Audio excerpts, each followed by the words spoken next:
tudo bem? Espero que vocês estejam se cuidando. Eu sou o Thiago, professor de Filosofia e Sociologia, e estou aqui para dar sequência ao conteúdo da nossa primeira aula, que foi Surgimento da Filosofia, tratando hoje sobre os pré-socráticos e sobre os sofistas, os pré-socráticos vão inaugurar essa primeira fase da filosofia, que a gente viu o comecinho na aula anterior, e hoje a gente vai desenvolver essa ideia, certo? Então, para tratar um pouco sobre o contexto histórico, a gente ainda está na Grécia Antiga, como a gente viu anteriormente, sobre as estruturas políticas, econômicas e sociais ali presentes e sobre todas as mudanças daquele tempo histórico que estavam ocorrendo. E então, o surgimento da filosofia, que vai vir para buscar a superação do mito, ele vai propor uma origem racional do universo. Ou seja, através do uso da razão, você vai entender ou buscar entender qual o princípio, o arqué, da physis, que é a natureza. E essa concepção inaugura o pensamento cosmológico. O pensamento cosmológico deriva de duas palavras gregas, na verdade. De cosmo, que significa o universo, e o lógico, ele vem do logos, que é o uso da razão, ou seja, é buscar a origem do universo através do uso dessa razão, como a própria palavra já demonstra na sua elaboração pra gente, certo? E então, consequentemente, como eu já disse, a physis, que é a natureza como um todo, esse conjunto de coisas, o complexo do mundo, vai ser esse objeto de estudos. Então a gente tem, primeiro, a escola jônica. E a escola jônica ela é inaugurada em algumas colônias da Ásia Menor. Então a gente pode tomar como exemplo Mileto e Éfeso, porque a gente vai ter Heráclito de Éfeso e a gente vai ter o Tales de Mileto, que é considerado o primeiro filósofo, certo?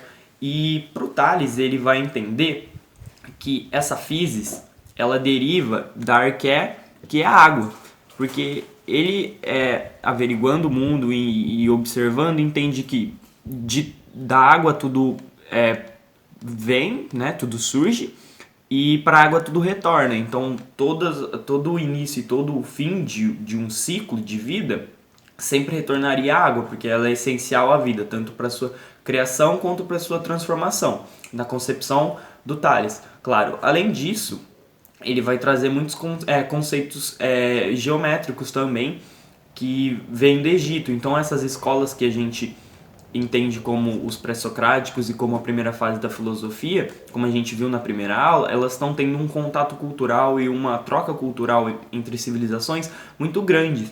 Então você está trazendo muitos conhecimentos diversos para dentro da cultura grega, tudo bem?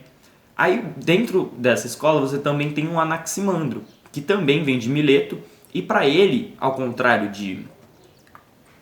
do Tales, que entende como a água o princípio de tudo, para Anaximandro ele vai chamar o apeiron como o princípio de tudo. E esse apeiron significa algo ilimitado, algo que é infinito, algo que é superior a essas substâncias naturais que a gente tem, como o fogo, a terra, o ar e a água. O apeiron seria algo superior a isso na medida em que ele é completamente ilimitado. Então você tem todo o surgimento da vida e todo o fim da vida e da transformação e da concepção de qualquer objeto dentro disso, porque isso ele, como é ilimitado e superior a todas essas concepções que a gente tem de matéria no conceito do Anaximandro, você sempre tem essa passagem de algo superior que não pode nem ser compreendida de certa forma. Então, os elementos tratados por alguns autores como a arqué dessa physis, né? Pro Anaximandro não, pro Anaximandro é esse apeiron, é esse ilimitado, essa força maior de onde tudo provém, de onde tudo se transforma e de onde tudo acha o seu fim, certo? Posteriormente, temos também o Anaximenes, que também é de Mileto, e ele vai retornar à lógica de Tales e vai dizer que, contudo, ele vai dizer que as origens da vida elas não vão ser provindas da própria água, mas sim do ar. E aí ele vai fazer essa pontuação dele baseada em concepções de condensação e rarefação, ou seja, pela análise da transformação do ar em suas diversas materialidades e em diversos momentos, ele vai entender que como essa matéria essencial consegue se transformar de tantas formas, é dela que provém toda a vida e dela que provém toda a transformação existente no mundo. E aí então ele está seguindo essa lógica do Tales, apesar de discordar de qual seria o princípio de tudo. E aí então a gente tem o Heráclito, e Heráclito pra gente vai colocar um conceito muito importante, porque Heráclito de Éfeso é quem vai dizer pra gente que você nunca pode, um homem nunca pode entrar em um rio, no mesmo rio duas vezes, né? E essa frase que provavelmente vocês já ouviram e que é muito utilizada ainda hoje para desenvolver esses processos, quer dizer que para Heráclito o mundo está em uma constante mudança. Então a percepção do mundo ela tem que se passar através se dar através do uso da razão. E aí que você começa a modular esse conceito da primeira fase da filosofia. Então, para o Heráclito, tudo está em constante mudança. Quando ele formula essa frase, que não é exatamente essa que eu disse, mas demonstra o conceito em si, quer dizer que o homem que está entrando no rio, ele está em constante mudança. E o próprio rio está em constante mudança. Então, a partir do momento que você entra naquele rio, você é uma pessoa e a corrente dele, o funcionamento, o próprio rio também tem a sua singularidade. E a partir do momento que você repete esse ato, nem você é a mesma pessoa porque você está em transformação constante, nem o próprio rio é o mesmo, a fluidez dele, enfim, a singularidade dele, ela é diferente também. Então você tem essa constante transformação porque para ele tudo é mutável, tudo está em constante movimento. E você, então, não consegue apreender essa constante movimentação através dos seus sentidos. Porque, para Heráclito, esses sentidos irão te enganar. Eles irão fazer com que você não compreenda que você está em uma constante mudança. Porque ele não é perceptível aos seus olhos. Então, quando a gente pensa como é que a gente era quando criança, a gente não se tocou quando é que a gente cresceu ou quando é que a gente mudou de algumas concepções, por exemplo. Porque isso foi fluido. E você, ao decorrer da sua vida, não se deu conta nem disso e nem das mudanças constantes ao seu redor. Para a gente tomar isso como exemplo, que é essa concepção do Heráclito. Então, para ele, tudo é mutável. E você só pode compreender essa mudança através do uso da razão, através da filosofia. Você não pode compreender essa constante mudança através dos seus próprios sentidos. A escola jônica, ela vai inaugurar, na concepção dos pré-socráticos, essa noção naturalista. Ou seja, ela está buscando a arqué, que é o princípio, dentro da physis, focando sempre em elementos naturais, nesses elementos primordiais que para eles de tudo seria derivado e a tudo voltaria. E ali ocorreria essa constante transformação. Para Heráclito, ao observar os fenômenos ocorridos no cotidiano, o fogo seria essa arqué.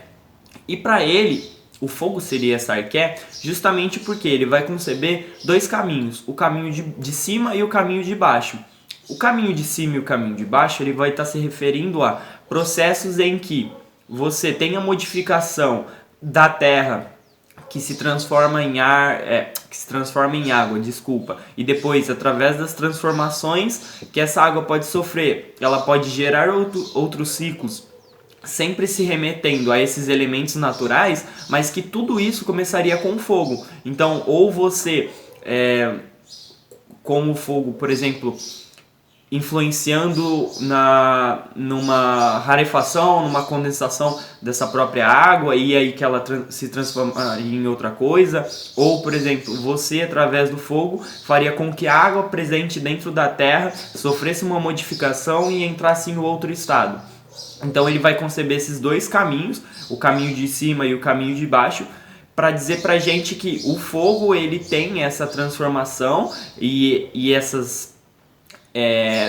essa dualidade nele existente, mas é dele de que tudo se deriva e é para ele que tudo se volta, porque ele seria o princípio de todas as coisas. Isso demonstra bastante pra gente porque esses quatro autores da escola jônica, apesar de Anaximandro conceber essa ideia do apeiron, que é algo que não é um elemento natural, eles estão tratando sobre principalmente a arqué dessa physis, e estão concebendo isso como sempre algo na essência, na origem, né? Então eles formulam toda a ideia dessa escola jônica através dessa concepção, tudo bem?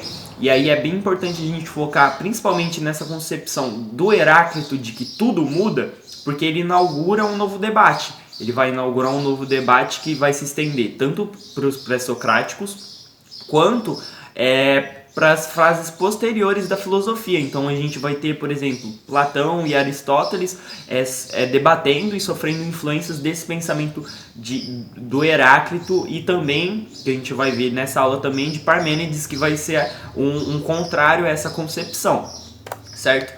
Aí, então, a gente tem também a escola itálica ou pitagórica. E esse nome a gente tem escola pitagórica porque ela foi formada por Pitágoras. E além disso, essa escola ela não vai se atentar somente a esse plano filosófico de investigação cosmológica e estabelecimento desses novos parâmetros de concepção de mundo. Essa escola ela vai ter uma vertente muito importante pelo seu ato político, pelo seu posicionamento político e religioso. Isso porque os filósofos presentes nessa escola, eles viajavam muito.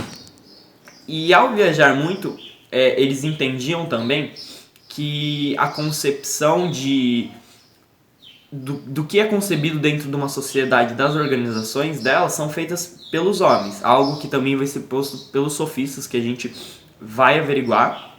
Mas eles entendiam, então, que essa concepção das formações eram formadas por homens. E as almas, então, as almas desses indivíduos, de todos nós, elas se reencarnariam. Então, você teria uma constante progressão e desenvolvimento da alma humana que sempre estaria reencarnando e vindo nesse mundo. Então, o posicionamento político e religioso deles advém dessa noção, porque eles vão combater aristocracias e oligarquias, enfim, e governos autoritários, justamente pela concepção de que a alma está em constante evolução e de que você não teria essa luz divina com a qual autorizaria uma aristocracia ou uma oligarquia de estar comandando as outras pessoas, já que todas essas almas estariam pertencentes nessa linha de progressão, de evolução, certo? Além disso, a physis na escola pitagórica, ela tem uma concepção de que já não é dos elementos naturais a arqué, advinda desses elementos naturais. Não é daí que vai ser buscada a investigação.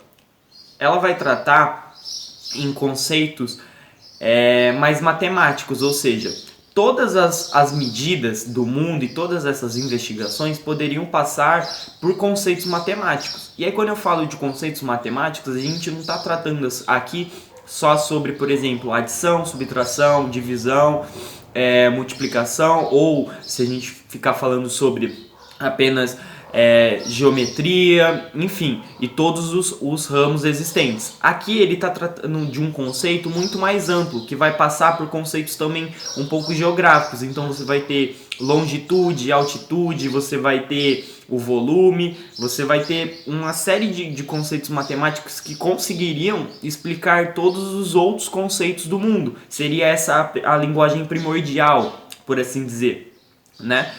E, então, essa noção que eles vão ter, o que vai trazer pra gente uma transformação constante, assim como posta por Heráclito, vai ser posta através dessa concepção de números. Então você tem os números pares e os números ímpares. E a partir dessa oposição entre números pares e números ímpares, entre, como eu posso dizer, entre preencher algo e entre não preencher, e você ter essa constante oposição, e os números estariam explicando a realidade, você tem uma constante transformação das coisas. Tudo bem? Aqui então a gente vai ter a escola eleata posteriormente, e ela vai ser fundada por Parmênides, e então, como eu disse, Parmênides vai mudar essa essa concepção posta por Heráclito e, sobretudo, posta pela escola jônica, que vai ser naturalista e se aproximar desses elementos naturais como forma de explicar a física, porque a escola eleata vai desenvolver a ontologia, que vai ser muito usada pelos sofistas, e a ontologia ela vai discutir a essência do ser em si, ou seja, para a escola eleata e, sobretudo, para Parmênides, a gente vai ter uma concepção entre o ser e o não ser. Então, você tem que a matéria é ilimitada, imóvel, única e eterna. Ou seja, já colocando em oposição a Heráclito, enquanto Heráclito coloca que tudo é constante, tudo é mutável, tudo é finito, Parmênides vai colocar que tudo é ilimitado, tudo é imóvel, tudo é único, tudo é eterno, é infinito, né? E aí, então, a gente entendendo primeiro essa concepção, Heráclito vai dizer que tudo é constante, Parmênides vai dizer que tudo é ilimitado, é imóvel, certo? Mas para além disso, ele vai dizer então que a gente tem o ser e o não ser, e que o entendimento do mundo ele vai perpassar por conceitos de ser e não ser, pela essa própria oposição que a gente viu também posta pela escola pitagórica. Ou seja, quando você tem, por exemplo, a luz, você tem o ser, a luz é algo.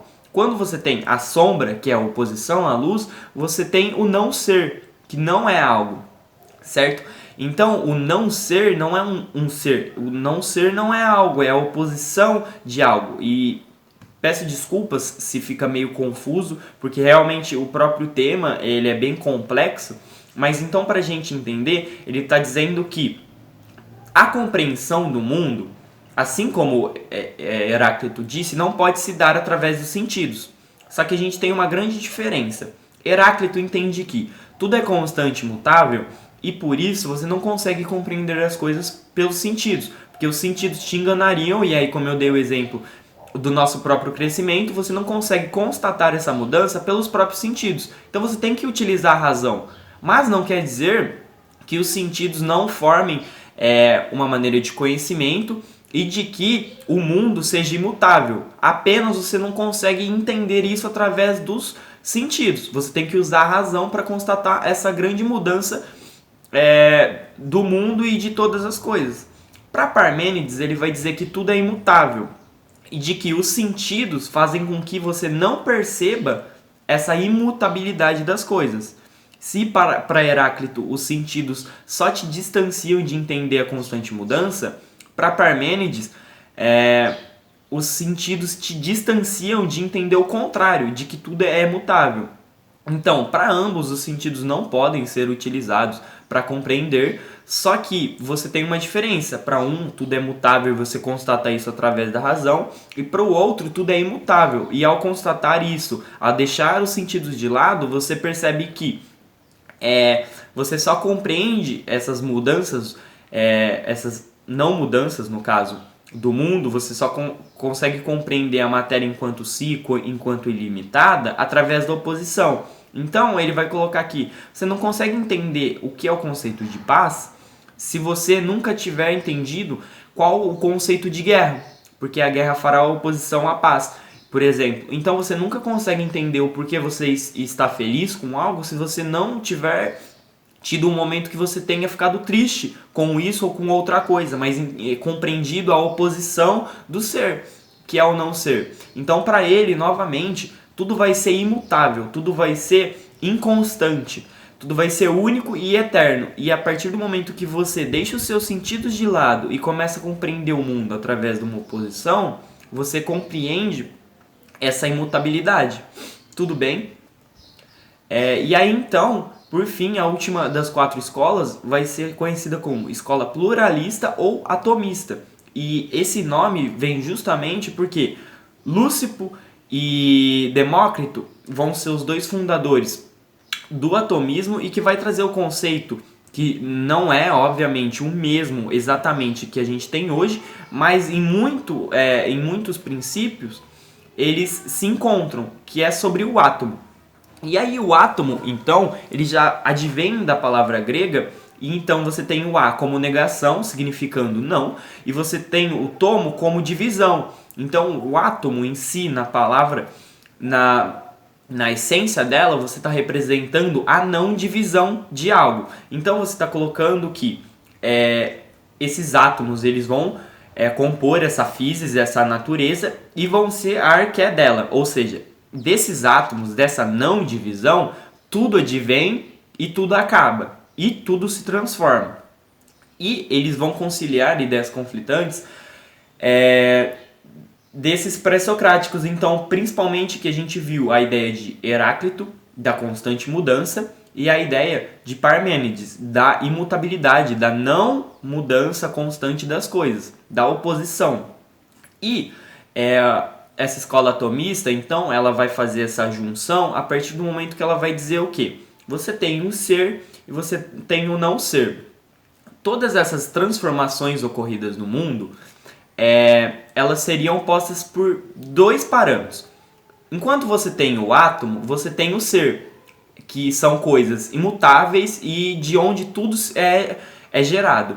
Só que ao mesmo tempo, quando você tem o não ser, como posto por Parmênides, você vai ter então o vácuo, que é o conceito que a gente compreende um pouco hoje. Então essa constante mudança e transformação das coisas, que não é perceptível através dos sentidos, elas vão se dar pelos vácuos, ou seja, vão ser espaços vazios, aonde esses átomos de não divisão eles conseguem se chocar, e eles têm então uma oposição que gera uma nova matéria ou uma transformação de algo, um novo fluxo. E isso sempre vai se desenvolver no vácuo. Fazendo isso, o que eles constatam pra gente? Você tem o ser e não ser. Você tem a oposição existente para a compreensão do mundo. E esse mundo ele tem uma transformação constante. Ou seja, eles estão falando aqui de Heráclito. Eles estão concordando com Heráclito e dizendo o mundo ele é mutável, ele é constante, e todas essas transformações elas se dão através de oposições entre os átomos, que são imutáveis, e o vácuo, que é o não ser. Então você tem o ser e o não ser em constante oposição, e você tem uma transformação constante do mundo que só pode ser constatada através da razão. Só que, para além disso, eles vão dizer o quê? Essas transformações, essas transformações geradas dessa oposição são, no limiar, compostas pelos átomos. E os átomos são indivisíveis, são ilimitados. Então você tem uma constante mudança do mundo criada por uma matéria que é ilimitado através desse espaço vazio. Então você concilia as duas ideias de Heráclito, que diz que tudo é mutável, e de Parmênides, que diz que tudo é imutável, colocando o conceito entre oposição entre ser e não ser e entre constante mudança no mundo material. Então você tem uma constante mudança, só que é causada por um elemento que aí compõe ar, que é ilimitado, que em tudo tem a sua origem, que tudo tem o seu fim. Tudo bem? E aí então, eu vou parar aqui por enquanto. Essa é a primeira parte da aula, para eu não me estender muito. E eu volto depois, então, para a gente discutir um pouco sobre os sofistas e também começar a introdução ao que foi o período antropológico, às ideias de Sócrates e ao contexto histórico por ele vivenciado. Espero que tenha sido proveitosa essa aula, aguardo as dúvidas e feedbacks de vocês e se cuidem, um grande abraço e boa semana.